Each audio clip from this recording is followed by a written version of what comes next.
On commence avec une petite minute de retard par ma faute, excusez-moi. Donc,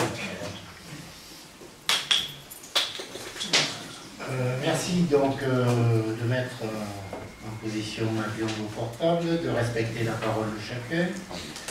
Ingrid sera la secrétaire. Et donc nous avons des procurations. Est-ce que vous en avez encore à me donner? Non, le livre. Ah oui, pardon. Alors, les procurations.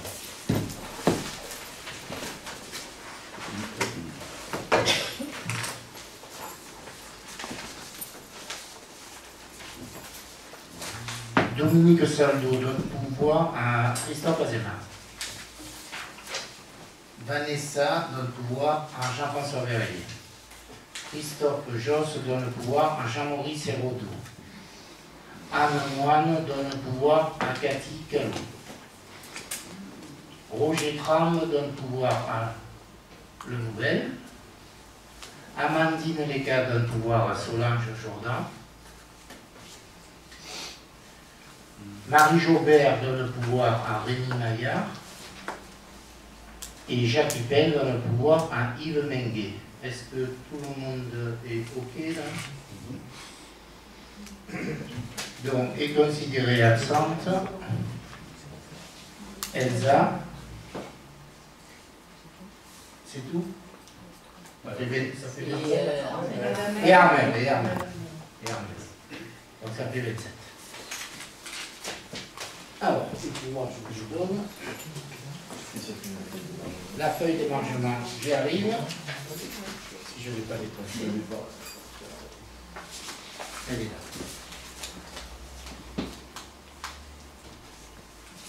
Voilà.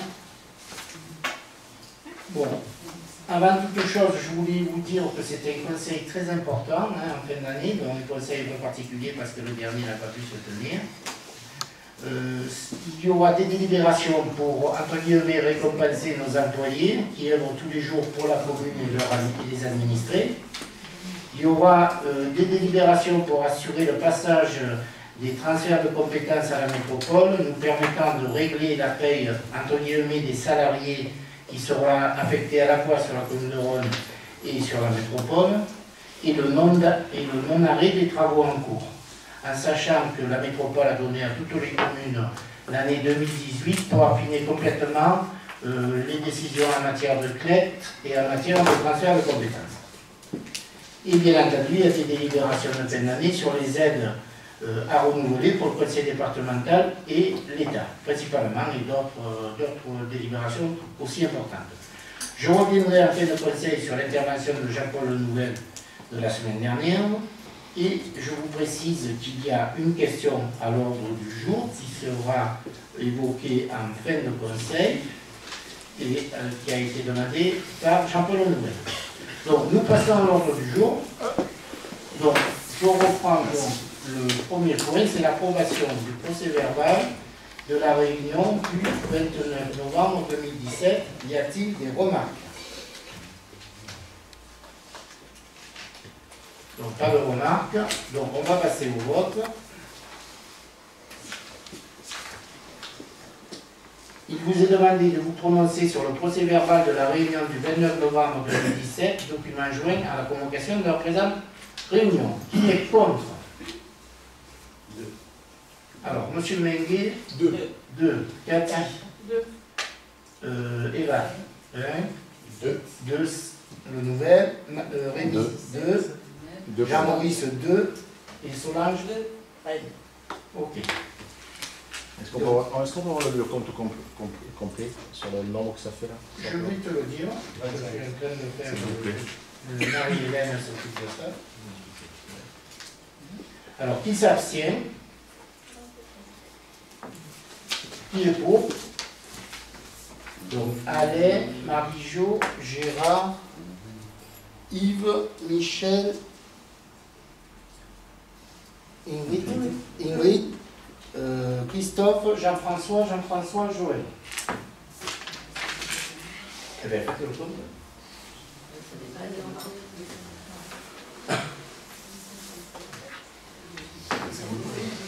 13, 12, est-ce que vous pouvez relever 12. Les pour. Les pour. Donc 1, 2, 3, 4, 5, 6, 8, 9, Oui, c'est ça. 10. Donc ça fait quoi? 12, 12 ou 12, 13? 12, 13. Donc le conseil n'est pas approuvé. Non.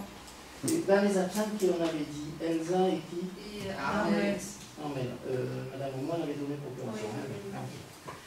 Donc, eh bien, vous n'avez pas approuvé le dernier conseil du 29 novembre 2017. On continue. Marché public, autorisation de signature du marché public de nettoyage des locaux communaux. Donc, pourquoi il y a eu la réunion, il y avait Jean-Paul de présent, Cathy Callot, Rémi, il y avait d'autres. Moi-même, il y avait une autre personne, c'était là, et Joël, voilà.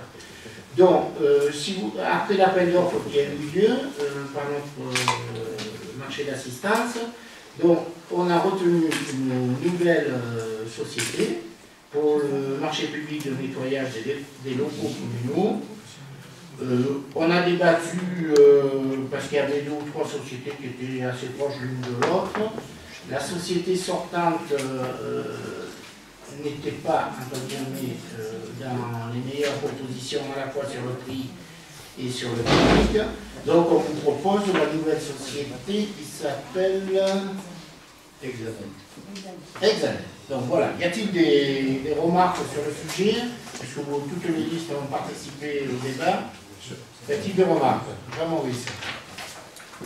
Alors, en préambule, je voulais dire qu'on n'avait pas question de remettre en cause la validité ou du moins l'intérêt du contrat pour Exanet.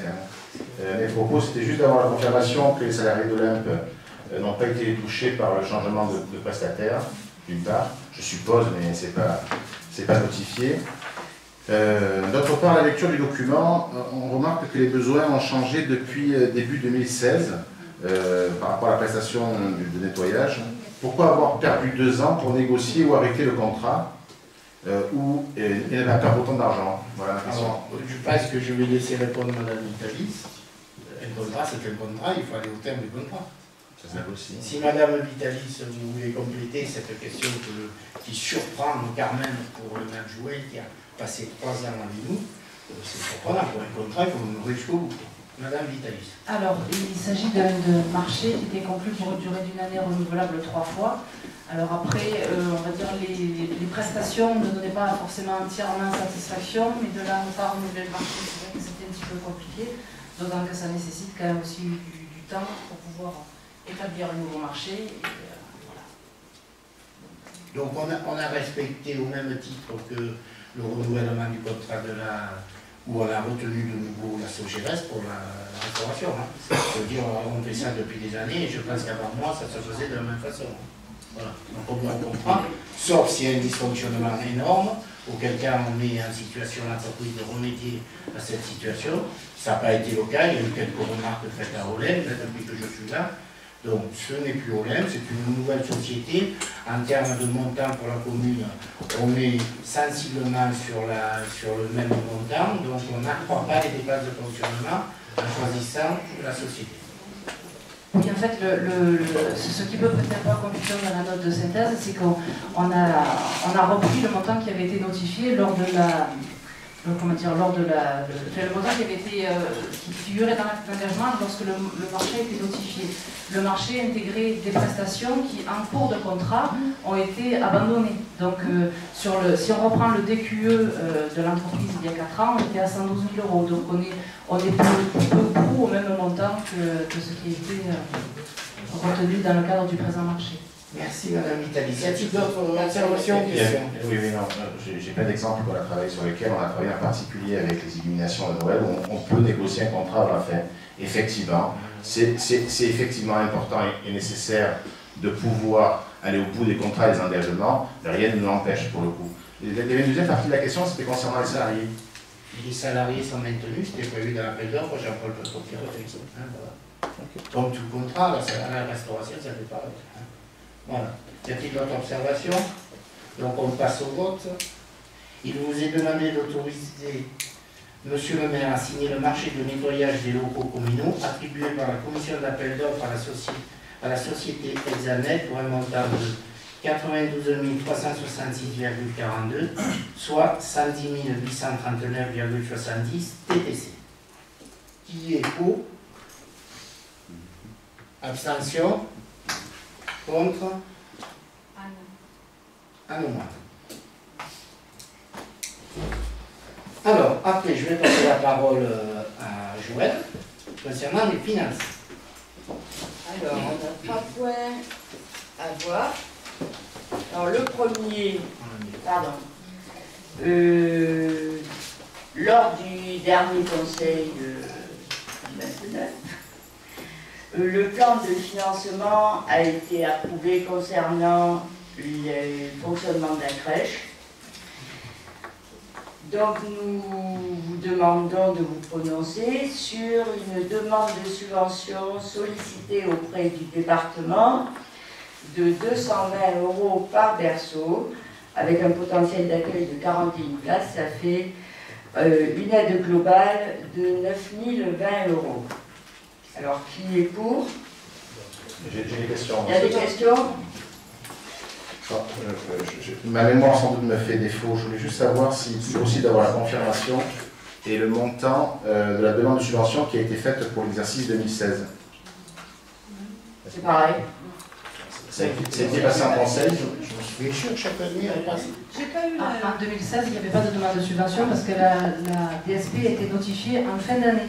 Donc comme la subvention avait été allouée au délégataire, c'est le délégataire qui l'a reçue. Le délégataire antérieur. Continue, Joël, votre observation. Donc, il y a le contrat d'objectif. Vous avez... On n'a pas voté. Et vous avez demandé de me... Alors, qui est pour? Qui est contre? Voilà. moi l'abstention et le contre. C'est toujours dans le cadre des aides qui sont sollicitées auprès du département. On revient sur le contrat d'objectif avec un changement de phasage. Alors, là, on peut le voir, là. Alors bon, pour l'année 2017, les travaux de l'extension de l'école maternelle étaient prévus et ceux-là sont aboutis, pratiquement. Reste l'aménagement des espaces publics, la station d'épuration et les travaux de voirie rurale qui sont impactés par un changement de phasage. Alors, ce changement est partiel pour l'aménagement des espaces publics, c'est-à-dire en 2017, 30 000 € ont été prélevés pour régler à peu près 13 000 € d'études et 21 000 € qui concernent des factures à venir, qui n'ont pas encore été présentées, mais qui concernent l'exercice 2017. Alors, ces aménagements publics sont prévus en grosse partie sur l'année 2018 pour 2 070 000 de subventions, de dépenses et 100 000 € pour l'année 2019. Le total de l'aide du département est de 880 000 €, avec une participation métropole et communale de 660 000 €. Les équipements sportifs, le phasage reste inchangé. Pour la station d'épuration, 200 000 € en 2017. Ça, c'est le coût global, le coût de l'opération par an. 2 850 000 en 2018 et 963 200 en 2019, avec une participation du département de 2 106 602 et de la métropole avec l'agence de l'eau 1 263 961 et participation de la commune 842 641. Les travaux de voirie rurale En 2017, ça ne veut pas dire qu'il n'y a pas eu de travaux, mais les travaux ont été financés par des subventions antérieures. Pour 2018, on prévoit 400 000 € d'investissement, pareil pour 2019, avec un financement du département de 320 000 € et participation de la métropole à parité avec la commune de 148 000 €. Est-ce qu'il y a des questions? Pas de questions, Jean-Paul? Et quand même, moi je remarque, et je regrette d'ailleurs quand même, tu viens de l'évoquer, qu'il y avait des travaux qui avaient été faits sur le budget 2016, mais je trouve dommage que notamment sur en voirie rurale, non, mais s'il n'y a rien eu en voirie rurale, ça a forcément été sur des budgets 2016, puisqu'il n'y a rien eu de dépensé sur le budget 2017. Tu me dis qu'il y a eu des travaux de fait. Oui, mais des travaux qui n'étaient pas financés par le département. Là, on revoit le phasage des subventions départementales. Oui, et plus précisément, les travaux de voirie, vous les connaissez, on a fait... C'est Allée des Pêches, Chemin du Verdon... Et Poncereau. Donc, ils ont été financés, contrairement à ce que tu dis, par le département, mais c'était une attribution antérieure. C'est des subventions qui ont été obtenues en 2016. Et nous allons déterminer les futurs chemins que nous devons reprendre. Nous tenons l'engagement que nous avons tenu à ce niveau-là. Donc j'en profite pour dire qu'on a quand même engagé 1 367 000 en 2016, qu'on a engagé 1 463 000 en 2017, qu'on va engager 5 320 000 en 2018 et 1 983 200 en 2019, ce qui nous monte à 10 millions d'euros, donc 4 millions et des poussières financées par le département. Je vous rappelle que l'ancienne municipalité n'avait même pas daigné envoyer un dossier au département pour mettre en place un plan pluriannuel. Quand j'entends sur les tracts anonymes ou autres, dont les éditos, que nous n'engageons pas de dépenses et qu'on va doucement, vous avez la preuve que quand même on envoie des fonds pour nos administrés. Voilà. Alors on va passer au vote. Qui est contre? Un au moins. Contre l'aide au département. Abstention. Alors, qui? Solange? Oui, une seule. Une seule, Solange. D'accord. Je vous remercie pour les autres. On continue avec l'aide de l'État. Alors, concernant les aides DETR, l'agenda d'accessibilité programmée a été validé en 2015 et concerne plusieurs bâtiments pour l'année 2018. L'école maternelle, la salle qui est attenante à la poste, le CCAS et le bureau municipal de l'emploi et l'épicerie sociale. Alors, on peut solliciter une aide à hauteur de 35%. Alors, pour l'école maternelle, le montant total, le coût de la mise aux normes est de 54 424 € et la maison de patrimoine 12 077 €. Le CCAS 9 217 €, l'épicerie sociale 78 €. Donc nous sollicitons 35% de 75 796 €, soit 26 528 €. Ensuite, nous sollicitons également auprès de l'État une aide pour transformer le chauffage de la crèche. L'association Buléville nous a fait part des dysfonctionnements et ils ont mis sur place des chauffages, des radiateurs soufflants, mais qui ne sont pas suffisants pour assurer une température correcte pour les enfants. Donc il était déjà prévu de mettre une pompe à chaleur pour un montant de 40 638 € avec une aide toujours à 35% de 14 223 €. Alors il vous est demandé de vous prononcer sur les demandes de financement sous-présentées et d'autoriser le cas échéant le maire à solliciter l'État au travers de la DETR. Est-ce qu'il y a des questions? Jean-Paul. Oui, j'ai une question parce que ma connaissance de la maison du patrimoine est maintenant localisée rue de l'église, alors je ne comprends pas très bien pourquoi on continue à appeler la salle près de la poste. Mais moi, j'ai pas dit la maison du patrimoine. Oui, mais moi je dis ce qui est écrit, Oui, c'est la maison du patrimoine. Or, tout le monde sait que c'est le cercle. Alors là, je pose une question, mais je pense qu'il faut appeler un chat parce que sinon, ça risque de susciter des recours. Au niveau de l'agenda d'accessibilité programmée, le local en question est mentionné comme maison du patrimoine. Voilà. Donc on est resté sur les qualifications et dénominations de la date. D'accord, ok. C'est pas ça, c'est ça. Bah, c'est les plus d'accord. Ça va être transféré. Mais c'est intitulé comme ça dans la date. Ça va être le cercle. Alors, qui est contre? Ça va être le cercle. Ah, il y a une question? En ce qui concerne le multi-accueil, on avait une subvention du département. Qu'est-ce qu'elle est devenue? Pour le chauffage? Oui. Caduc. Donc les dossiers avaient été faits en fin d'année parce que les dossiers n'ont pas été montés dans les temps. Donc c'est une subvention qui date d'il y a 4 ans. C'est dommage. Oui. La subvention datait de 4 ans. C'est comme à la maternelle. C'est la maternelle, c'est bien nous qui devons la faire.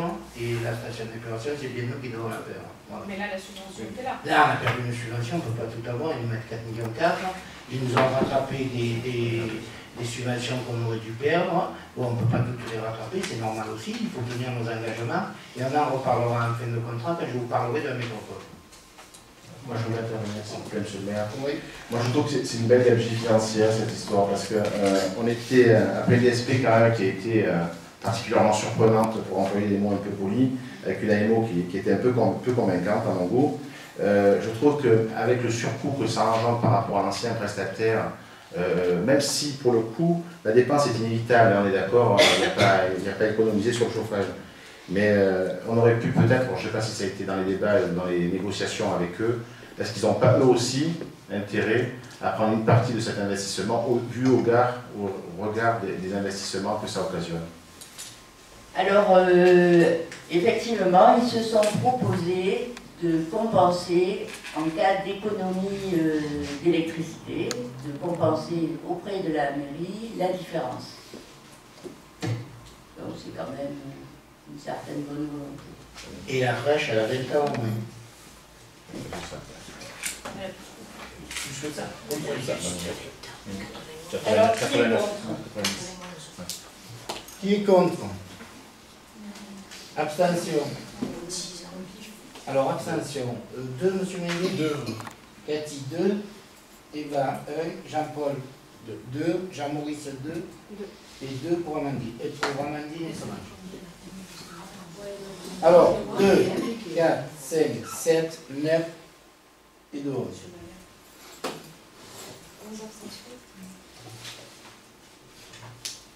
Donc, il est pour les autres.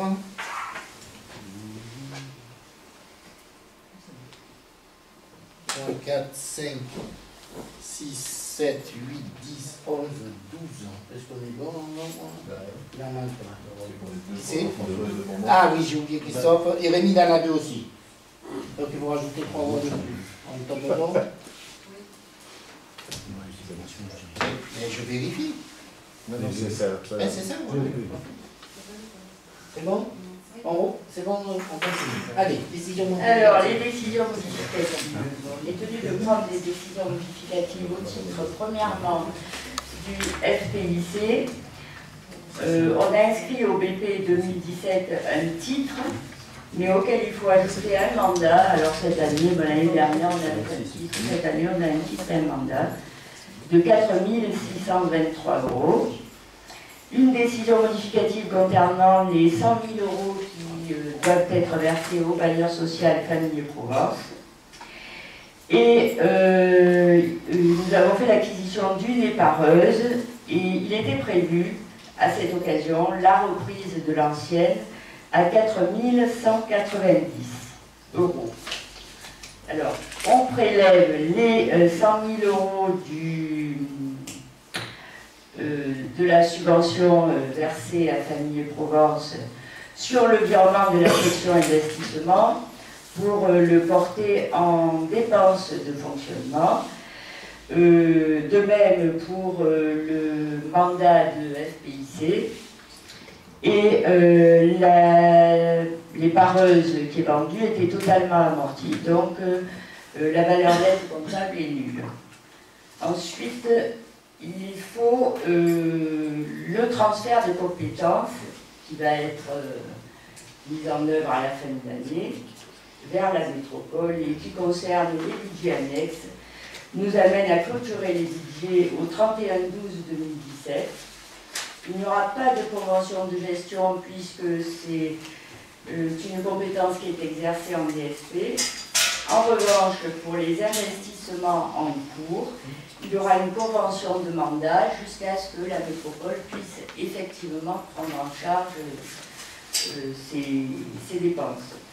Alors, cette convention de mandat se fera soit par une maîtrise d'ouvrage déléguée, soit par un transfert temporaire de maîtrise d'ouvrage. Les crédits seront inscrits en 458, c'est-à-dire en opération pour compte de tiers, et le financement des opérations qui seront des opérations réelles sera fait avec décaissement et encaissement. Alors, vous avez le détail sur le tableau de la clôture du budget assainissement pour 5 millions, avec de côté toutes les subventions. Première, 808 000 métropole, 490 subventions de l'agence de l'eau, 2 106 subventions du département et le solde par rapport au coût qui est exprimé en TTC sera la participation nouvelle de la métropole. Pareil pour le pluvial, pour des dépenses globales de 141 167 €, de subventions à inscrire dans cet article, 82 000 pour le département et 58 000 pour la métropole. Est-ce qu'il y a des questions? Jean-Paul. Oui, je trouve que dommage qu'il y ait tout cet amalgame dans le même chapitre, c'est-à-dire qu'on mélange une somme versée à un bailleur social avec une épareuse, ben ça fait une sorte de ratatouille. Je veux bien qu'au total l'écriture comptable elle est juste, mais là ça devient assez incompréhensible, c'est un amalgame. Je vais laisser répondre Madame Vitalis, qui va une fois de plus dire qu'elle a respecté la règle. Je ne conteste pas. Alors l'établissement des décisions modificatives, et encore que là c'est un condensé, parce que si des fois on devait mettre les maquettes budgétaires, vous auriez 20 pages et ce ne serait pas forcément plus lisible. Ça reste un tableau générique, donc il s'inspirera de ce que recevra le receveur. Simplement vous avez le détail paragraphe par paragraphe sur chacune des opérations. Et compte tenu qu'il faut qu'il y ait une vision d'ensemble par rapport à l'équilibre, pour l'impact budgétaire, c'est sûr que si on les traite les uns derrière les autres, ça n'aide pas forcément à la compréhension. C'est comme ça qu'on l'avait interprété. D'accord. J'avais une remarque aussi, s'il vous plaît. Pourquoi, concernant le dossier Famille Provence, quel est l'objectif de procéder un petit peu? On a vu que c'était le mois dernier, vous aviez signé avec ce bailleur pour la maison de la rue Neuve. Qu'est-ce qui nous oblige à procéder dans l'urgence absolue? Est-ce que c'est pour rester dans l'exercice, alors qu'on n'a pas du tout le calendrier des travaux? C'est pour pouvoir déduire... Ni les plans à disposition des travaux qui peuvent être engagés. Il y a le contrat qui a été signé. Et on est obligé de le verser sur le budget de 2017 pour pouvoir bénéficier de l'absence de pénalité au titre de carence pour l'année prochaine. C'est des opérations classiques qu'on fait depuis que nous sommes en place, c'est-à-dire qu'on évite de payer les pénalités. Donc, ne soyez pas surpris, chaque année on fera des opérations de ce type. Je vous ai expliqué la dernière fois l'intérêt de cette opération. Voilà. Je fais passer au vote. Alors, qui est contre? Un amendement. Qui Abstention. s'abstient? Alors, 2. Cathy. Eva. Jean-Paul 2. Jean-Maurice 2. Et 2. Amandine et Solange. Donc, qui est pour les autres? Bon, le dernier point en ce qui concerne les finances. On va vous le dire. 2, 3, 4, 6, 8, 10. 10 contre. 2. Même contre 9 abstentions. 10 abstentions et contre. Non, moi c'est ça. Non, comment ça? 2, je mets les 1, 4, 3, 4, 6, 8 et 2 10. 10, 1 et les autres pour. On peut continuer. Alors, dernier point en ce qui nous concerne, c'est la demande de cautionnement faite par l'association Emploi qui a obtenu un permis au boulevard des Ferrages afin de créer 7 logements sociaux. Alors, il s'agit d'un prêt d'une durée de 28 ans. Cette association nous demande de garantir la somme de 102 600 €. Et vous avez les caractéristiques de l'emprunt. Taux d'intérêt, c'est le taux du livret A moins 0,2%. Est-ce qu'il y a des questions? Joël, j'en ai une. Je crois que c'est un beau projet qui a été porté pour grande partie par le CCAS. Et je pense qu'on aurait tout intérêt à le présenter aussi au public ou aux personnes qui pourraient être intéressées. C'est dommage qu'on n'ait pas plus d'éléments en soi. Les travaux devraient commencer sous peu. Début d'année, je suppose. Voilà, début d'année.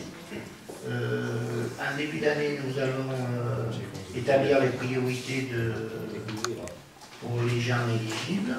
Et après, bien entendu, 23 fera une présentation globale. Il s'agit de 2 maisons qu'on rénove, donc c'est que l'intérieur qui est touché et la toiture. Donc on vous donnera les caractéristiques précises quand ils démarreront. Ils vont devoir afficher le dépôt de permis et vous pouvez consulter, si vous le souhaitez, le dépôt de permis une fois qu'il est validé ou il est déjà validé. Voilà, il est déjà validé, donc vous avez tout loisir pour venir le consulter, il n'y a aucun souci là-dessus. Merci Joël. Qui est contre? Ah oui, fais voter d'abord. Un moins contre. Qui s'abstient? 2, monsieur Oui ou Menguet. non? 2. Non, pas moi. Désolé. Monsieur Menguet, monsieur Payne, abstention. C'est bon. Merci Joël. Alors, ensuite, donc on va commencer à parler un peu de métropole, c'est la convention. Oui, convention métropole ex-Marseille, Provence, territoire du Pays d'Est, commune pour le plan local pour l'insertion et l'emploi. Bon, c'est une délibération traditionnelle que l'on fait. Vous avez les explications, donc s'il y a des questions, on peut y répondre, ou sinon on passe au vote directement. Pas de questions, on passe au vote. Qui est pour? Abstention? 2, monsieur Menguet? Oui. Donc, une abstention ou un contre? Alors, non, l'abstention, c'est vous? C'est moi. Monsieur Menguet? Et monsieur Pin. Et qui est contre? Anne Moine et monsieur Pin. Je vous remercie. Ensuite, donc, ressources humaines, recrutement d'agents recenseurs dans le cadre du recensement de la population en 2018, qui va se dérouler pour la Couronne entre le 18 janvier 2018 et le 17 février 2018. Les personnes ont été reçues, donc on vous propose donc d'accepter les conditions financières qui sont établies par l'État, on reprend les recommandations de l'État, et on va renouveler ce qu'on fait habituellement pour un recensement. Avez-vous des remarques ou des questions? Jean-Paul. Oui, je regrette, je suis venu ce matin encore voir les documents du conseil municipal et il n'y a strictement rien à ce propos. Madame Vitali, vous pouvez répondre à cette question? Il n'y a pas de modification particulière, c'est des avancements d'échelons et de grades qui sont pris et Sur les agents Ah pardon, sur les agents recenseurs, excusez-moi. Les contrats ne sont pas encore signés puisque c'est soumis à l'approbation du conseil municipal. Si c'est ça que vous vouliez. C'est-à-dire qu'on aurait peut-être pu avoir justement le contenu du contrat. Dans les personnes. On nous demande de l'approuver, c'est assez avoué. Je ne conteste pas, mais c'est les modalités de rémunération. C'est juste les modalités de rémunération. Après, c'est un contrat qui est lambda et qui est utilisé partout. Et le nombre de contrats qui va être signé? Vous les savez là? 3, mais c'est le nom qu'on n'a pas. Les noms des Les agents. gens, vous ne les avez pas parce qu'on n'a pas encore signé. Non. Hein, voilà, Les ils ont été noms des reçus. agents, normalement, ça ne s'indique pas. Même lorsqu'on évoque des agents de la fonction publique territoriale, on met le grade, on ne va pas mettre le nom. Normalement. Par contre, on communiquera. N'importe qui, là, je pense. Pardon? C'est une histoire de grade, là. Non, mais quand on évoque les salariés, on évoque leur grade, on n'évoque pas leur nom. Donc là, c'est le même principe, on n'évoque pas le nom Alors, des gens. pour être un peu plus précis, il y a des salariés de la mairie qui ont fait la demande, on les a satisfaits, hein, ça leur fait un complément. Et il y a d'autres personnes qui habitent sur eux qui vont faire leur recensement. Voilà, c'est traditionnel, les normes, c'est des normes de l'État, donc on réinvente. Donc qui est pour? Abstention? Contre? Toujours Madame Noir. Alors, on continue. Modification du tableau des emplois. Donc là, c'est des modifications classiques que nous faisons. Donc, moi, je n'ai pas de commentaire particulier. Hein. C'est pour le reclasser en fonction des évolutions de carrière de notre personnel. Y a-t-il des questions? Et auquel cas, Madame Italie, c'est la première. Vas-y. Oui. Est-ce que normalement, est-ce que ces dossiers ne doivent pas être traités en commission, en CAP, en commission administrative paritaire? Madame Italie, je vous laisse répondre. Ben là, c'est transmis, si vous voulez, un CAP, mais du centre de gestion. D'accord. Donc voilà, c'est revenu de la fin. On envoie la demande et c'est traité au centre de gestion. Notre remarque, on procède au vote, qui est pour? Attendez, excusez-moi. C'est demande la parole. Pour les agents, nous sommes une commune de plus de 50. Je ne comprends pas le message pour le centre de gestion. L'obligation de création d'un comité, c'était pour le comité Le technique centre de paritaire, pas le gestion, CA. c'est pour les moins de 50. Non, Je ne parle pas de CTP, commune. qui n'est plus CTP d'ailleurs, puisqu'il n'est plus paritaire Ah. depuis 2010. Mais je ne comprends pas. Là, toutes les démarches au niveau des ressources humaines sur l'évolution de carrière, c'est au niveau du centre de gestion que c'est réglé. Voilà, parce qu'on n'a pas de seuil.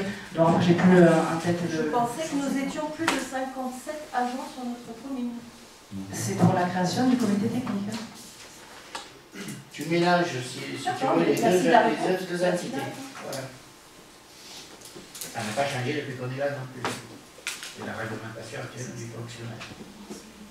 Alors, on continue. Alors, qui est pour? Unanimité? Non. Alors, qui est contre? Contre. Anne Moine? Qui s'abstient? Roger. Alors, Roger, Eva, 2, Monsieur Peng, Monsieur Menguet, Solange, que toi. Ok. Ok, on peut continuer. Alors, le 5.3, c'est la dotation sous forme de chèque cadeau. Ça reprend, si vous voulez, mon introduction, c'est-à-dire qu'à un moment donné, elle a considéré cette année qu'il fallait faire quelque chose pour les employés qui sont face à la population. Les employés, cette année, on a eu beaucoup d'absences, beaucoup d'absences. Donc on a décidé, si vous voulez, d'attribuer, comme la loi nous y autorise, des chèques cadeaux avec la notion première de présenter ici. Voilà. Et la civilité. Donc, on a prévu d'octroyer une dotation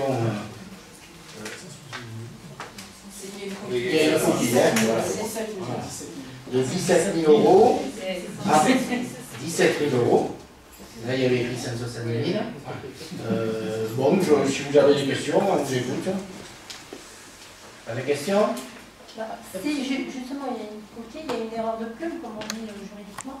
Comment on la gère en conseil municipal? Moi, je ne vais pas dire oui alors qu'il est écrit 170 000. Comment on procède en conseil pour rectifier l'erreur? Je vous propose, si tout le monde est d'accord, parce que c'est quand même les employés, ils attendent, hein, je vous propose de bien relire, donc je vais relire. Il vous est demandé de approuver l'octroi d'une dotation de 17 000 euros sous forme de chèque cadeau en faveur des agents assidus. Dire que l'attribution de cette dotation se fera selon les modalités validées par le comité technique réuni le 18 décembre 2017. Autoriser M. le maire à signer tout document afférent à cette affaire. Préciser que la dépense sera prélevée au chapitre 02. Donc, qui est pour? Attends. Ah, pardon. mais j'ai proposé, il n'y a pas de Non, mais tu as répondu à Solange, il me semble. Oui. Et moi, j'ai des remarques à faire. Allez, vas-y. Ce dispositif CADOC est, selon les termes de Madame la Présidente du CTP, un dispositif destiné à valoriser le présentéisme, l'assiduité des agents des services communaux. Ce dispositif a sans doute été improvisé en urgence pour essayer de répondre au manque d'augmentation récurrente dans notre commune ou pour compenser des heures supplémentaires faites par certains agents. Mais mettre en place, au titre de l'année 2017 et à 4 jours de la fin de celle-ci, un tel dispositif nous paraît beaucoup trop tardif pour espérer un quelconque résultat. De plus, ce dispositif, appliqué aux agents ayant été absents, sans qu'ils aient été au préalable avertis des conséquences de leur absence, serait assimilable à une sanction. Et dans ce cas, ce serait illégal. De même, le bonus majoré pour les agents n'ayant eu aucune absence en 2017 est, pour les mêmes raisons, assimilable à une sanction pour tous les autres, et c'est tout autant illégal. De plus, tous les agents dont l'absence serait à cheval sur 2 années calendaires pourraient être pénalisés ou avantagés, selon les cas, par rapport à ceux dont l'absence se situerait en milieu d'année. Il y a donc rupture du principe d'égalité. D'autre part, il est indiqué sur le procès-verbal du CTP que le dispositif CADOC sera remplacé le 1er janvier 2019 par le RIFSEP. Mais rien dans le compte-rendu du CTP n'est envisagé pour 2018, et le début de la prochaine année, c'est dans 4 jours. Les agents ne sauront donc pas à ce moment-là à quel dispositif leur sera appliqué. Et enfin, cerise sur le gâteau, il fallait qu'il y eût 2 femmes représentant la municipalité pour qu'aucune ne pense à traiter les possibles cas de grossesse qui, comme tout le monde le sait, ne sont pas des arrêts de travail, mais des congés de maternité. Bref, pour moi, c'est un dossier qui est traité n'importe comment, à la va-vite, et tout de même après 352 jours d'attente en 2017. J'invite tous les personnels qui seront exclus de ce dispositif à se rapprocher de leurs organisations syndicales pour faire valoir leurs droits. Tu avais fait la remarque déjà pour la tour de Valle une fois. On ne s'amuse pas, Madame Vitalis, la première, à vous faire reporter n'importe quoi. Sur le plan légal, on est dans la légalité. Si tu penses que c'est illégal, à toi de prouver l'illégalité. Mais nous, on est tranquille. On n'a pas fait 4 jours parce que ça aurait dû être déjà voté la dernière fois où vous êtes parti. Non, ça aurait dû être voté le 18 mai quand vous devez y avoir un CTP. Non, mais le CTP, on n'a pas fait le 18 mai. Vous n'avez jamais fait. Peu importe, on vous propose une délibération. On a encore la possibilité, avec les économies que nous réalisons en termes de fonctionnement, de pouvoir mettre un bonus, ce n'est pas le terme exact, pour les employés. Tant que je peux le faire, je le fais. L'année prochaine, on passera au RIFSEP. Et très certainement au 30 juin, on mettra en place la nouvelle rémunération. Comme ça, c'est à la demande des employés, hein, ça déjà, qu'on fera ça. Donc cette année, on a décidé d'attribuer 17 000 €. Après, si tu comptes, tu verras la répercussion au niveau des employés. C'est pas ça la question. C'est la question, moi je réponds comme ça. Le procès-verbal du CTP indique que le RIFSEP sera mis en place le 1er janvier 2019. C'est écrit noir sur blanc. Oui, mais si bon, donc quel dispositif est prévu pour 2018? Si on peut anticiper, c'est pas ce qu'on a dit. Dans 4 jours, quel dispositif sera mis? Non, le 1er janvier 2019, tu dis donc, si on peut le mettre en place au 30 juin 2018, on le mettra en place au 30 juin 2018. Mais tu sais très bien que tous les dossiers sont très loin à monter, donc laisse-nous le temps de faire ça correctement et de répondre à la majorité du personnel qui attend cette réponse depuis des années. D'accord? Oui. Nous, on a le courage de la mettre en place. Mais tu as le courage, voilà. Tu n'as pas le courage de leur dire à quelle sauce ils seront mangés l'an prochain. Mais ils auront leur fiche de poste, on fera des réunions du personnel et on leur expliquera. On aurait pu ne pas donner 17 000 €. Mais moi, je suis fier de donner 17 000 € pour le travail qu'ils font. Je suis heureux qu'il soit donné. Eh bien, voilà, on ne dirait pas. On dirait pas. Alors, ça fait 3 ans que je réclame qu'il y ait une prime. Monsieur Menguet, ça fait 2 déjà qu'on fait. Et je te signale qu'il n'y a pas de notion d'avancement dans le fonctionnaire. C'est que tous les 2-3 ans, il y a une augmentation naturelle, hein, sauf changement de poste, bien entendu, ce qui a été le cas pour certains de nos employés. Voilà. Monsieur Menguet. Oui, moi je rebondis un peu à ce que dit Jean-Paul. Effectivement, j'ai l'impression que la gestion des employés municipaux est plus que mal gérée, parce qu'effectivement, moi j'ai géré du personnel, ça se fait avant de dire, on dit aux gens, voilà, si vous êtes absent, il arrivera ça, c'est pas à la fin, ça sert à rien de donner une prime, laissez-moi parler, ça sert à rien de donner une prime à la fin, donc c'est une gestion du personnel qui est mauvaise. C'est pour ça aussi qu'il y a peut-être tant d'absence. Moi, on m'a toujours dit que plus il y avait d'absence, et ça révélait quand même un malaise au niveau du personnel municipal. Et je pense que, monsieur le maire, vous êtes responsable quand même d'une partie de ce malaise qu'il y a actuellement dans la commune. Monsieur Menguet, déjà, le point de départ, on n'est pas dans le milieu privé, hein. On est face à des fonctionnaires. Hein. Vous connaissez les règles. Hein. Quelqu'un qui ne veut pas venir un matin, il ne vient pas un matin, il est payé. Dans le privé, vous ne l'avez pas, ça. Hein. Ça va changer au 1er janvier, d'accord? Donc, nous, on n'était pas obligé de mettre 17 000 €. On a regardé l'arrêté des dépenses et des recettes de fonctionnement, et on a dit, on va les mettre.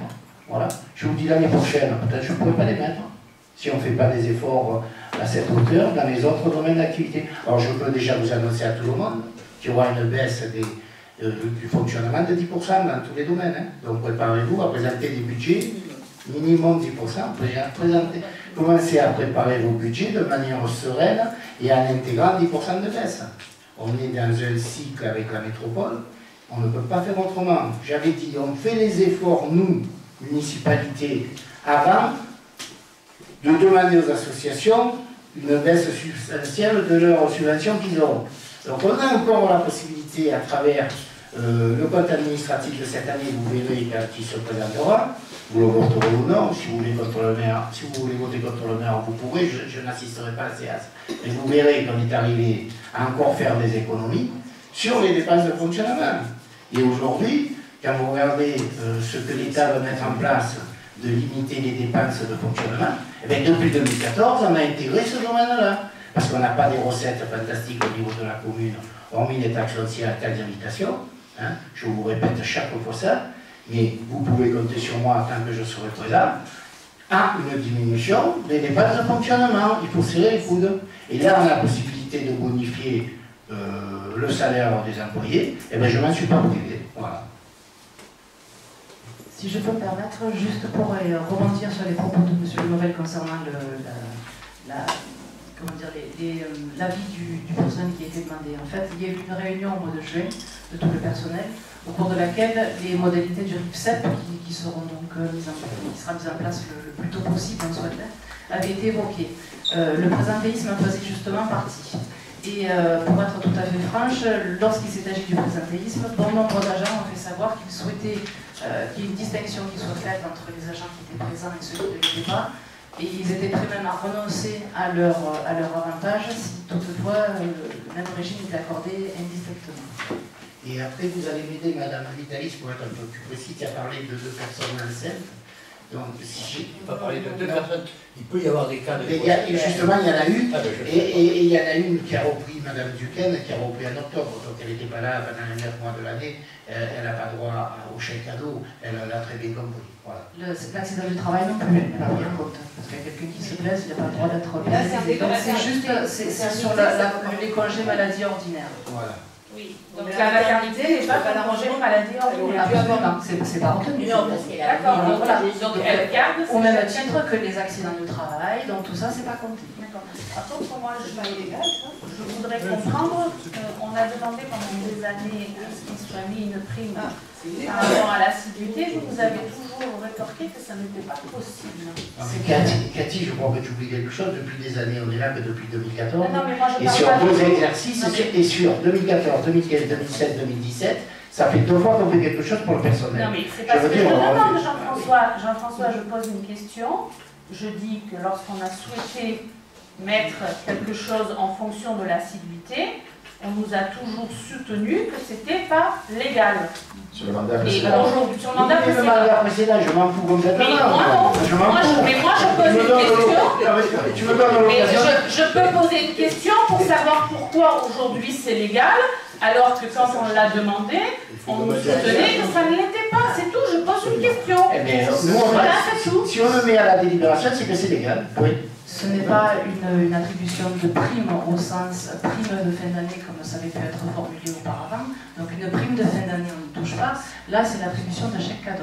L'attribution de chèque cadeau. Vous faire cette proposition, vous ne l'aurez pas faite à l'époque. Je ne suis pas seule dans la collectivité.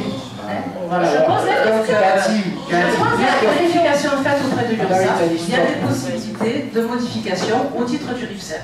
Alors le RIFSEP, ça a été mis en place en 2000. C'est pas très vieux. Donc le RIFSEP a été mis en place il n'y a pas très longtemps. Après, effectivement, les mêmes réticences avaient été formulées il n'y a pas très longtemps. Et en creusant un petit peu plus, avec une personne qui s'en charge de manière plus assidue, on va dire, les réponses sont différentes. Voilà. Et Cathy, Et donc, pour finir ma question, est-ce que la prime de fin d'année a malgré tout été maintenue ou pas? Le régime d'allocation de primes de manière semestrielle est inchangé, et tant qu'on n'y touche pas, il reste tel que, à partir du moment où on voudra modifier quoi que ce soit, tout tombe. Et c'est pour ça que le RIFSEP, dès lors qu'il sera en place, mettra un terme à tous les régimes indemnitaires. Donc là, on est bien d'accord que c'est la prime de fin d'année de 500 € plus les chèques cadeaux. Absolument. Okay. il n'y en a pas touché, c'était en place. Hein. Bon, après, moi, je voudrais que vous ayez un minimum de respect des personnes qui vous proposent les délibérations. Hein. D'accord. Je parle pour Cathy, je parle pour Cathy, qui fait des reproches à Madame Vitali, c'est là de 4-5 ans. C'est pas aujourd'hui qu'on doit faire ce type de reproche, point. D'autant que les chèques cadeaux à l'époque avaient été achetés en raison d'un événement. Voilà. Et donc avaient été distribués à tout le personnel. Non mais moi c'était la notion d'assiduité qui me posait problème. C'est un critère. Alors après, c'est soumis à cotisation salariale, alors que dans le cadre de l'attribution des chèques cadeaux qui avait eu lieu en, je ne sais pas si c'était fin 2013, là c'était lié à un événement, donc c'était attribué à tous les agents sans cotisation sociale. Y a-t-il d'autres observations? Oui, c'est nickel. Je reviens sur ce qui est écrit. Il est écrit une politique est conduite en faveur des agents assidus. Alors je vais vous renvoyer à la circulaire du 31 mars 2017. Est-ce que vous l'avez vu? Est-ce que vous l'avez vu? Je la connais par cœur. Il y est indiqué, je pense que la remarque est inappropriée. Les impératifs de continuité du service public vous invitent à renforcer la prévention des absences. L'employeur, donc la mairie, doit agir sur l'organisation, intégrer la question dans le cadre d'une politique d'amélioration des conditions de travail. Je rejoins donc ce qui a été dit. Aujourd'hui, nous sommes dans une situation qui aurait peut-être pu être anticipée. Ainsi, en ce qui concerne les chèques cadeaux, si l'octroi de chèques cadeaux est possible dans des conditions qui garantissent leur vocation sociale, parce qu'on parle bien de politique sociale, c'est bien leur montant et seulement cela qui doit être discuté au regard des prestations d'action sociale. Alors le Sénat dit dans une question écrite que l'ancienneté et la présence effective sur l'année comme des éléments discriminatoires. La réponse à cette question, qui est la numéro 43931, les employeurs, dans le cadre de leur politique sociale, ne peuvent se référer à des éléments dont l'utilisation constitue une discrimination au sens de l'article L225.1 du Code pénal. Et surtout, la différence de traitement entre les agents doit être fondée sur des raisons objectives et pertinentes. Je finirai en disant qu'à partir de cette circulaire du 31 mars 2017, sachant que l'URSSAF précise que l'attribution de bons d'achat et cadeaux doit être en lien avec l'un des événements suivants définis par la réglementation. On parle bien de chèque cadeau depuis le début. C'est la marque. Ça, voilà, vous savez déjà tous. Sachant que l'URSSAF rappelle le principe de non-discrimination, la distribution ne peut être conditionnée au travail fourni.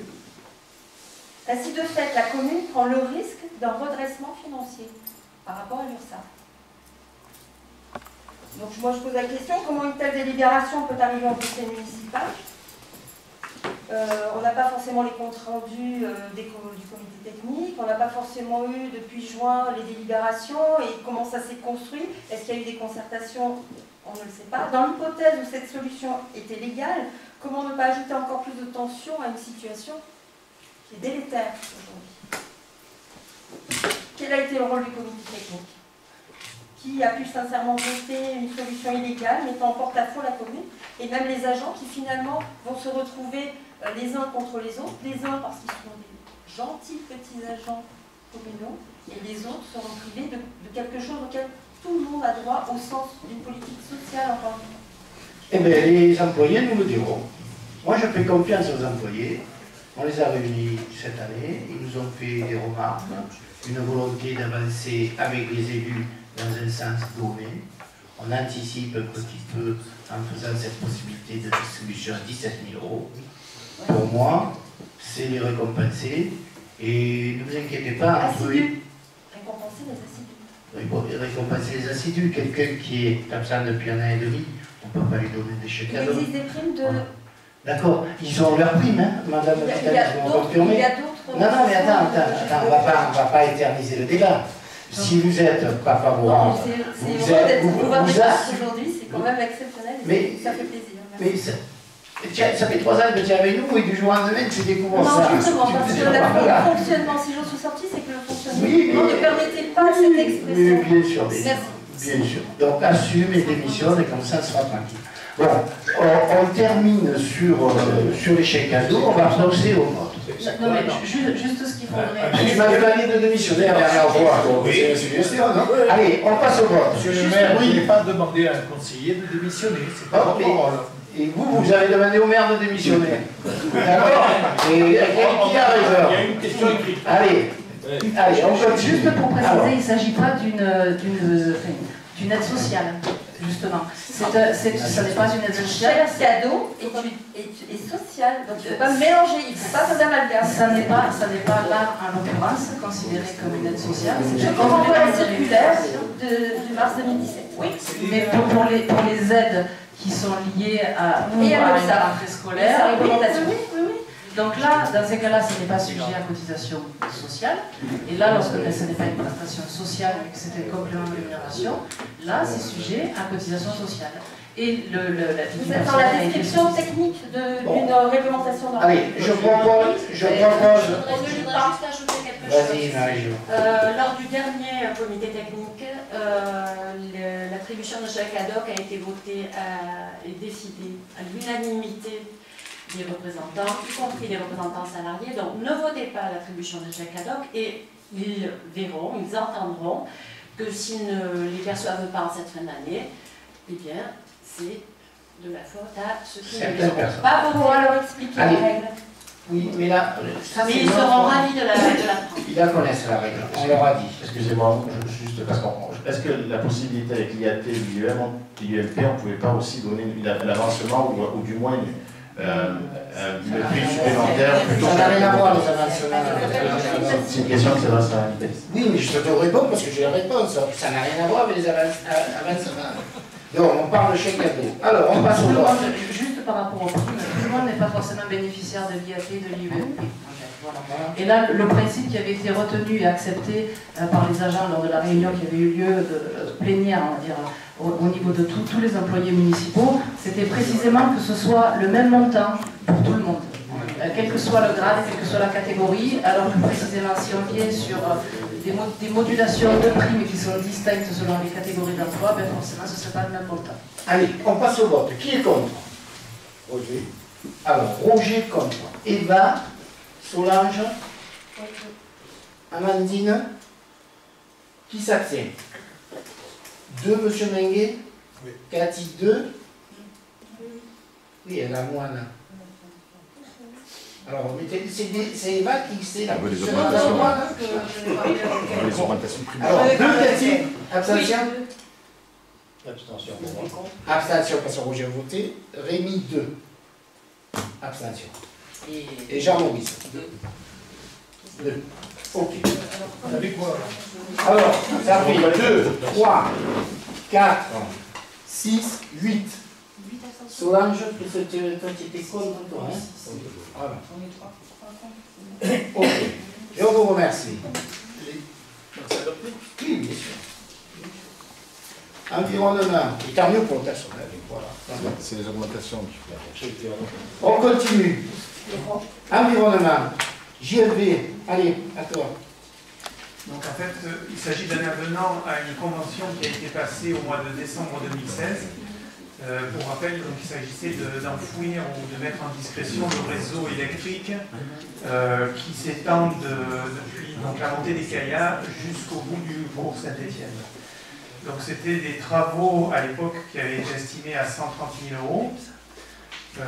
Pour mémoire, cela représentait 63 000 € de participation communale. Enedis avait financé à hauteur de 48 000 € et le CD13 à hauteur de 19 000 €. Donc l'idée c'est aujourd'hui de passer donc un avenant à cette convention pour faire d'une pierre deux coups, c'est-à-dire d'aussi enfouir les réseaux de télécom. Donc non seulement l'électricité, mais aussi les télécoms. Et donc ça c'est une opération qui a été chiffrée aux environs de 43 000 €, avec une subvention du conseil départemental de 12 000 € et un reste à charge à la commune d'environ 40 000 €. Alors pourquoi on fait ça? C'est tout simplement parce qu'au niveau du conseil départemental, ils ont eu deux commissions complètement différentes et on n'a pas pu faire en 2016 ce qu'on voulait exactement. En 2016, c'est là au moment où on a passé la convention à l'époque. Donc c'est pour cette raison qu'on vous propose cet avenant maintenant, puisqu'on a eu une nouvelle subvention du conseil départemental. Donc il vous est demandé d'approuver les termes de l'avenant à la convention SMET 13, commune de Rogne relatif aux travaux, donc l'effacement des réseaux téléphoniques coordonnés avec les travaux prévus sur les réseaux de distribution d'énergie électrique sur le cours Saint-Étienne, donc c'est référé sous le nom de tranche 1, et d'autoriser le cas échéant, donc monsieur le maire a signé tous les actes relatifs à son application. Est-ce que vous avez des questions? J'avais une petite, moi, juste par rapport à ça, le fait que le montant du conseil départemental est de l'ordre de 28%, est-ce que c'était le même montant qui avait été attribué en pourcentage sur la totalité de la tranche ou pas? Alors en pourcentage, je ne sais pas. Ce que je peux te dire, c'est que sur 130 000 €, c'était 19 000 € qui avaient été attribués par le CD13, peut-être un peu moins. Y a-t-il d'autres questions? Qui est pour? Abstention? Contre? Madame Moine. Alors, on va passer au chapitre 7 qui concerne les intercommunalités. Donc, c'est assez fastidieux. Vous avez vu que par rapport au transfert de compétences, donc, le transfert de développement, d'aménagement économique, social et culturel, l'aménagement de l'espace métropolitain, la politique locale de l'habitat, la politique de la ville, les gestions des services d'intérêt collectif et les services publics de défense extérieure contre l'incendie.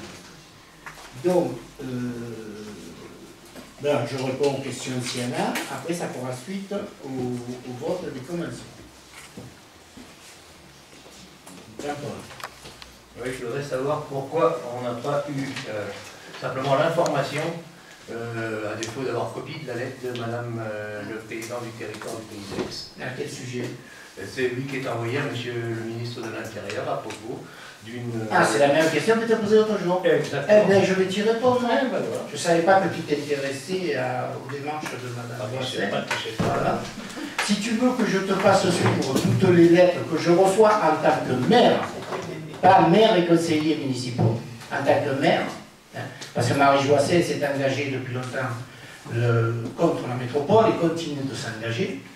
Maintenant, je pense qu'elle a des pieds un peu plus solides parce que la première lettre qu'elle avait reçue du Premier ministre, du ministre de l'Intérieur, Collomb lui avait laissé faire comprendre que peut-être il envisagerait de faire comme Saint-Étienne et Lyon. Bon, toujours est-il que c'est une lettre parmi tant d'autres.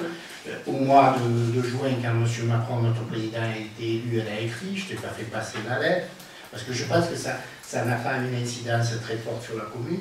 Tant que nous sommes dans un cadre de loi qui malheureusement n'est pas bon, mais on est dans un cadre de loi métropole ex-Marseille, et on doit appliquer ce que cette métropole nous demande. Même si on n'est pas très satisfait, même si vous avez vu que l'autre jour, le 14 décembre, en métropole, le budget a fait...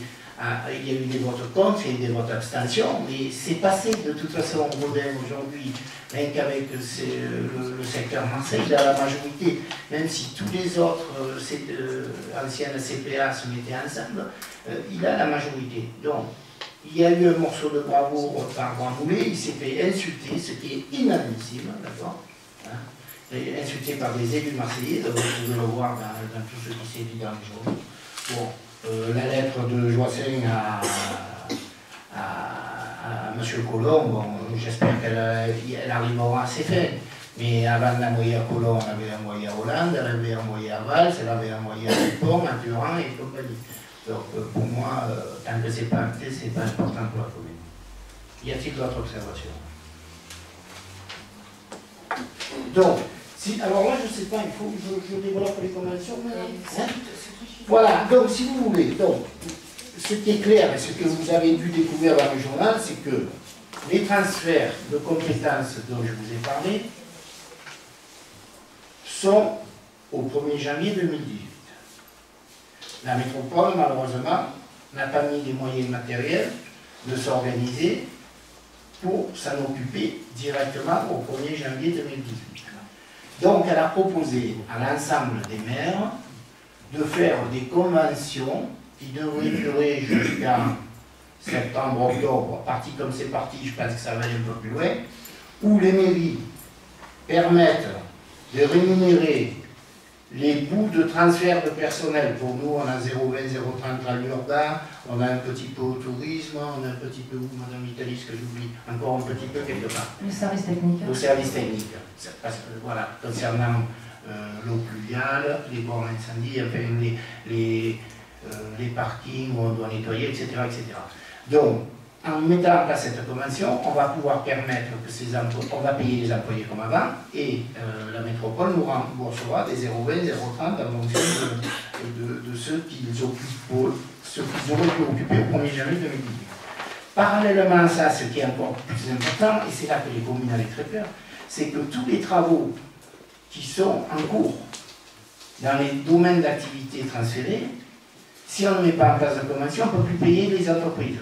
Donc ça pourrait une crise au niveau des entreprises, on ne peut pas se permettre, et les communes, malgré une réticence forte à un moment donné, toutes les communes ont signé les conventions de gestion que je vous propose aujourd'hui. Voilà.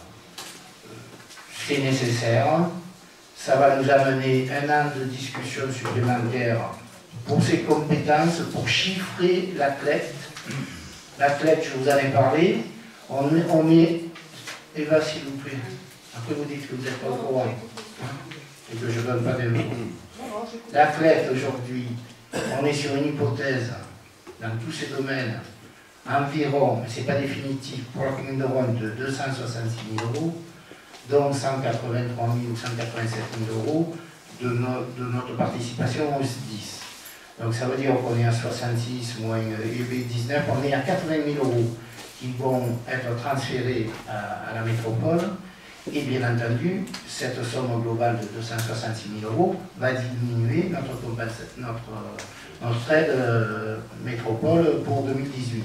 Et ça, c'est bien chiffré, c'est calé, il y a eu beaucoup de débats, il va falloir encore beaucoup de débats, mais on va y arriver. Voilà. Donc je vous demande d'approuver ces conventions. Voilà, maintenant je réponds à d'autres questions si vous avez besoin d'autres procédures. Tu fais pas le détail convention par convention? Je ne pense pas que ce soit éthique parce que dans les conventions, comme j'ai déjà dit, je ne sais pas à qui, il n'y a pas de notion de montant comme je viens de vous donner. C'est juste comment on procède. C'est-à-dire, on fait les avances de ça, de ça, de ça en fonction des compétences.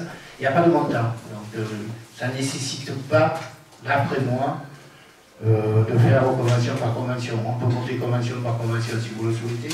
C'est ce que vous avez prévu, Madame Vitalis?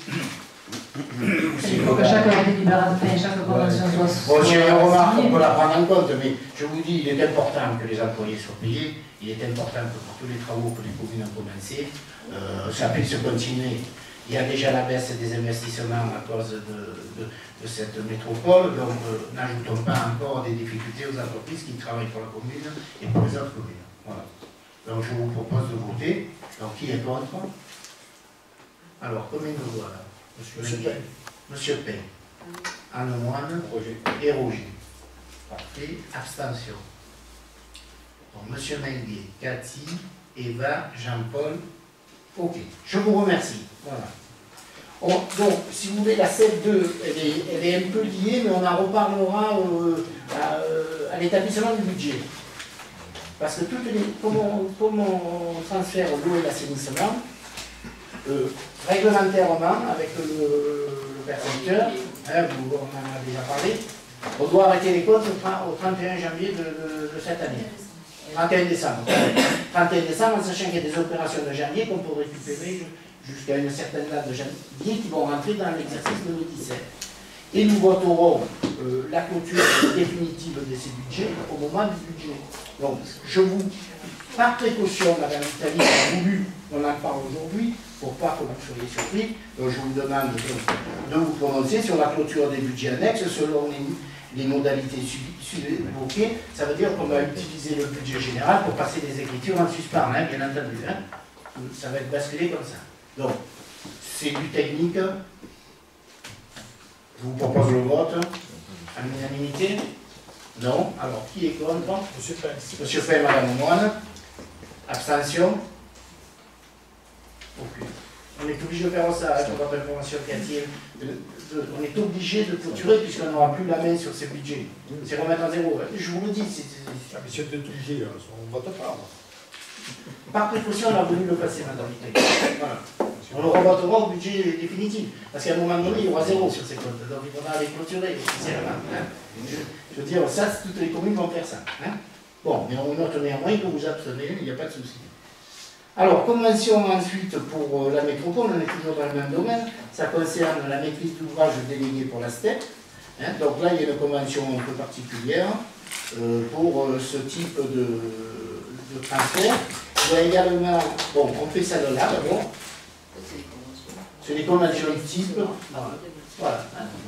Donc, c'est les mêmes remarques que j'ai fait tout à l'heure. Hein, c'est des nécessités de passer des conventions avec la métropole. Donc, qui est contre? Alors, Monsieur Pain, Madame Moine et Roger. Abstention. Monsieur Mengue, Cathy, Eva, Jean-Paul. Ok, je vous remercie. La même chose pour le réseau fluvial. C'est dans ce domaine qu'il y a le plus d'interrogations encore pour chiffrer le montant. Hein. Donc je vous demande de faire la même chose. Parce que là, nous, on avait prévu de l'extension fluviale de l'allée des Pins, hein, après que les travaux soient terminés de la maternelle. Qui est contre? Toujours les trois mêmes, Pain, Moine, Cran. Abstention? Ça, c'est pour revenir quand même, les gars. Oui. Donc, Mengue, Calo, Eva et Jean-Paul. C'est pour nous administrer, hein, c'est pas pour les comptes de revenir. Hein. Voilà. Ok, allez, on continue. Je vous remercie, on est arrivé presque au bout. Information des décisions, il y en a deux. La 80 relative à la mise à disposition de la salle des associations à l'association Société de chasse. Juste une parenthèse, il se peut qu'on ait débattu administratif dans quelques temps. On vous en reparlera.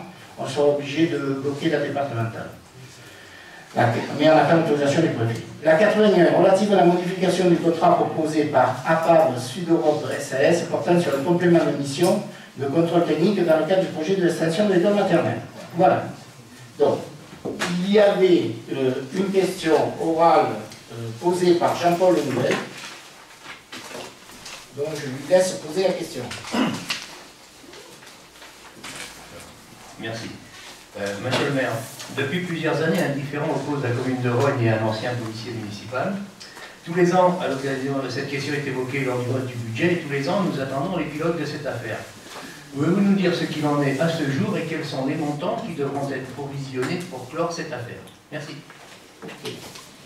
Bon, depuis que nous sommes en place, on a communiqué les montants et qu'on a attribué les reprises de cotisation l'année dernière, etc., etc.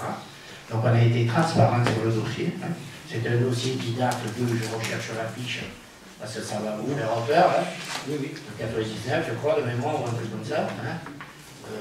Là, nous sommes en jugement qui nous est défavorable dans un premier temps par rapport au fait. Alors attendez, je vais le retrouver pour reprendre les termes exacts.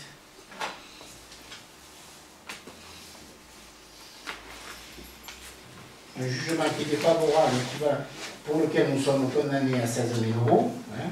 Donc il y a certainement cette somme-là. Il nous réclame également des indemnités de déplacement.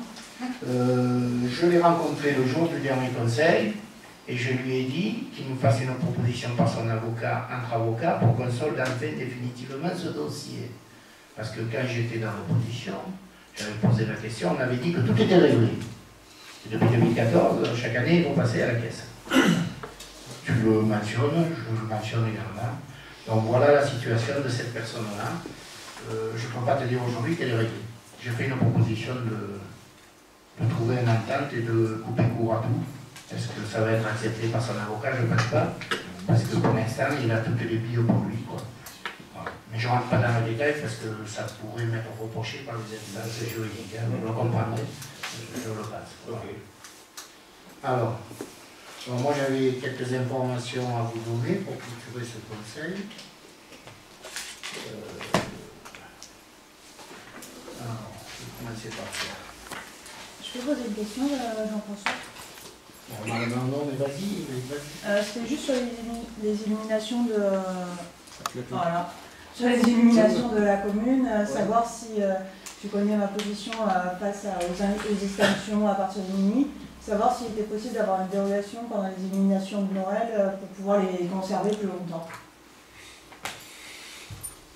Alors, je ne dis pas qu'il n'y a pas de personnes qui nous les demandent. Hein. Bon, par contre, je vous rappelle les horaires, c'est minuit 30, 5h30. Hein.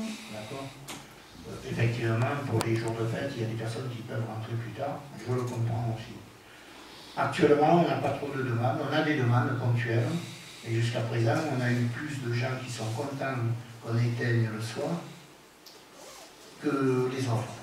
Maintenant, Jean-François, il va travailler à trouver des points un peu sécurisés pour que quelques pylônes s'éclairent de temps en temps. Mais le problème, c'est qu'on est sur un réseau qui date de l'an Pèbre, hein, et qu'on ne peut pas détacher un pylône pour lui mettre une autonomie différente des autres pylônes. Voilà. Mais ce débat va avoir lieu, hein, on en définira le moment et on en reparlera bien entendu. Alors, qu'est-ce que j'ai à vous dire? Donc la métropole, globalement, je vous en ai parlé. Je voulais quand même rajouter quelques chiffres. Je vais les enlever ce soir.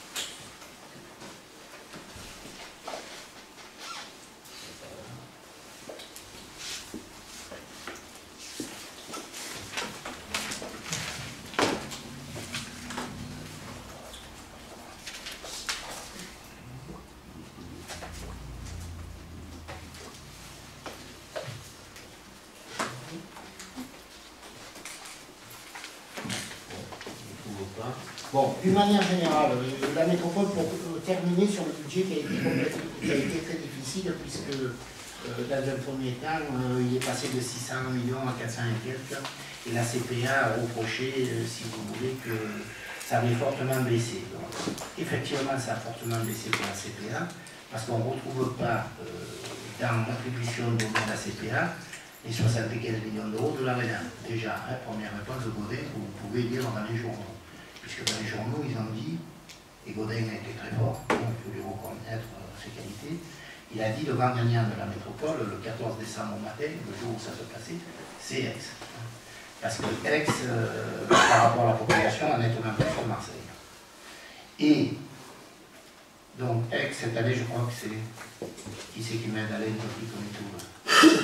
Voilà. Bon, Aix est un peu en dessous de ce qu'il a fait l'année dernière, mais Godin a fait remarquer que sur les 600 millions l'année dernière qui avaient été attribués, seulement 437 millions d'euros avaient été réellement dépensés, les investisseurs.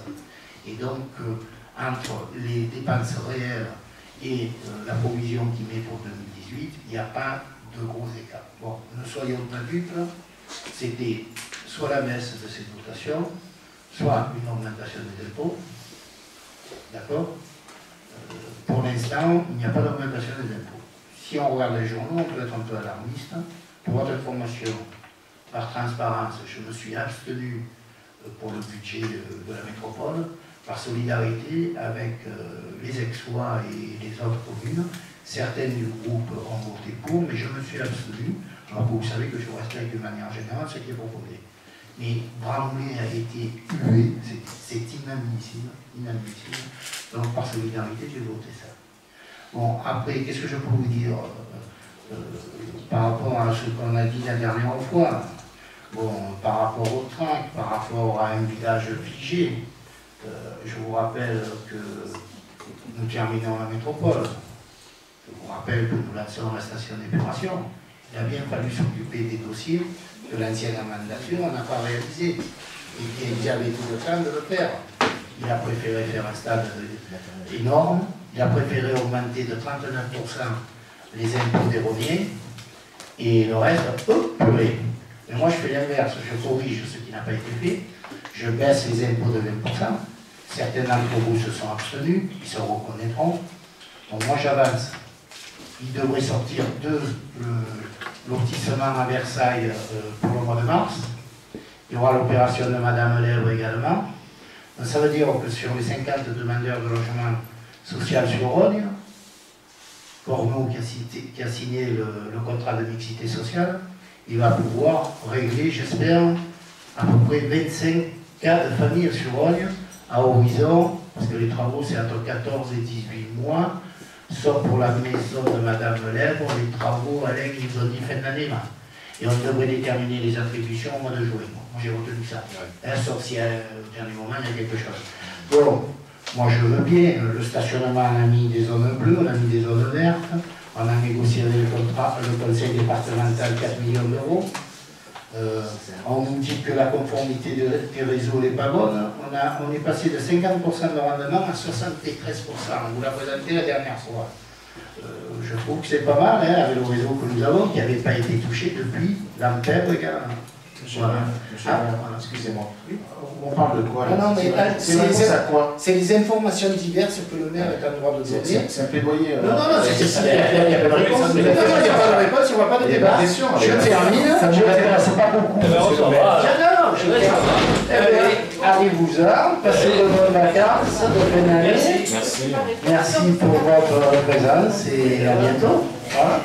Bon, je profite pour vous souhaiter un bon hiver à ceux qui restent. Voilà. Aux personnes qui sont venues écouter le conseil et qui sont fidèles. Et vous pouvez compter sur moi et mon équipe pour continuer à bosser dans le sens de la feuille de route que nous avons. À bientôt, en 2018.